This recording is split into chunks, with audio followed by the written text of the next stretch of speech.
Eco challenge is in its third year this year, and this year they've changed the rules.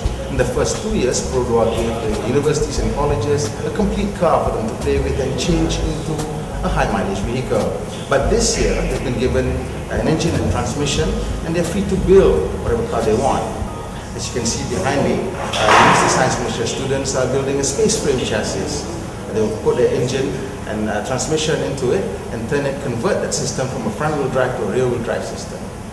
The challenges are very different from the previous 2 years, so let's go and talk to them and find out how they're dealing with the changes.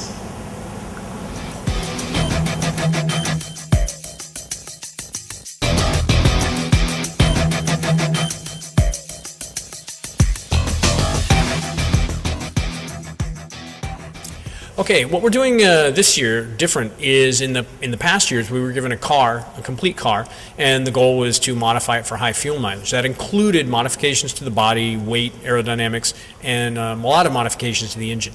This year we've been given an engine and transmission, and the goal is to again build a car and for the highest fuel mileage. So this year, of course, we'll be doing very similar modifications to the engine, perhaps a little more extensive than last year. And of course, we've got to build a body to put the whole thing together in. Right. Last year you did engine deactivation because clearly you don't need that much power and fuel economy race. This year you have even less weight to carry around. Same thing again? That's correct. One cylinder will be plenty for this sort of race. The car will be lighter and potentially more aerodynamic than last year. The course is the same, the speeds are the same, so we won't need as much power as we had last year. The engine we had last year was very, very good. It was very well dialed in, so we will probably do very similar modifications this year, perhaps a little more extensive. Just wondering, since you deactivated the cylinders this year, if you want to reduce a bit more weight, are you going to actually chop off?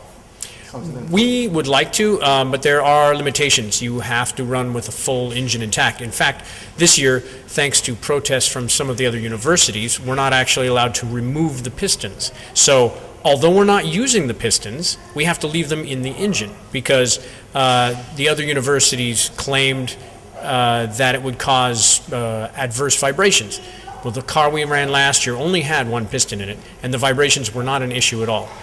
I believe what happened is they don't want to have anyone have a competitive advantage by removing the pistons. So we're stuck with 3 pistons even though we're only using 1.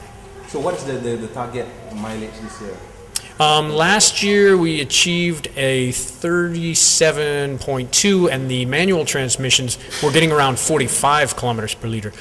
This year it's a lighter car, and if we do the same modifications on a manual transmission, we're projecting over 50 kilometers per liter.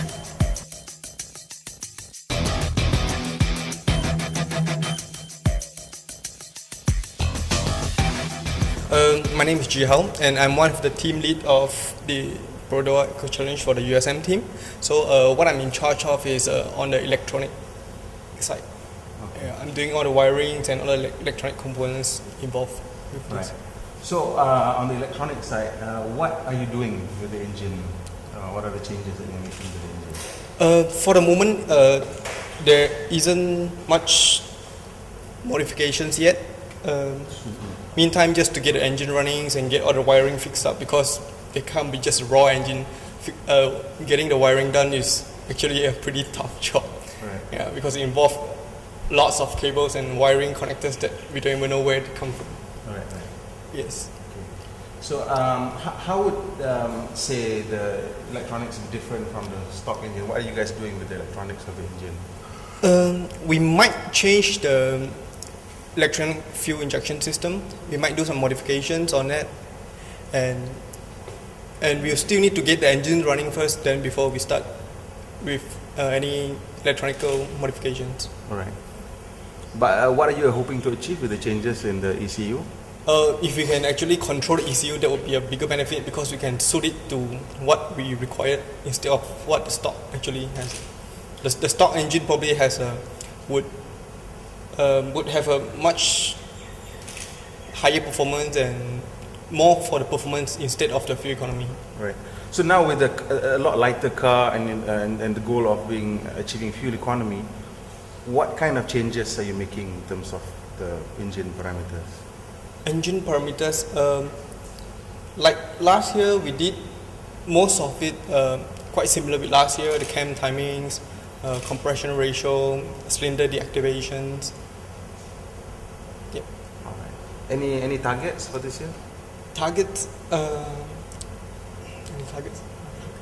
I'm not sure yet. Not sure yet. Yeah. No rough target. At first, your working target when you start off, surely there's some kind of target. Of course, 100 kilometers per liter. yeah, for a much lighter car, and we would definitely hope for 100. Yeah, but it might be a bit tough, but we'll see how it goes. What's the aim target weight? The minimum requirement is 300, so you it would have best to. That's minimum 300.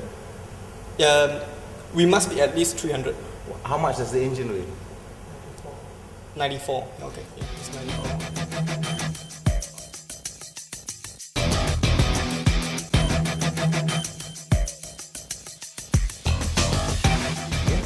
I'm Mr. Goh Chin Yuan. I deal with the chassis of the main frame of the whole car lah. All right. So can you tell us a little bit about the concept of the chassis and its design? The chassis must have to be space frame. It has to be space frame. Space frame means triangulated beams, and it has to be lightweight. Because in this race, you are most probably competing in lightweight. If you're too heavy, you are consuming more fuel. What is the target weight for just the chassis? 350 kg. 350 kg? Yes, we are targeting 350 kg. That's the whole car? Yeah, whole car. For just the chassis, what's the target weight? Should be below 50 kg. Below 50 kg? Yeah, I managed to get it down to 47 kg lah.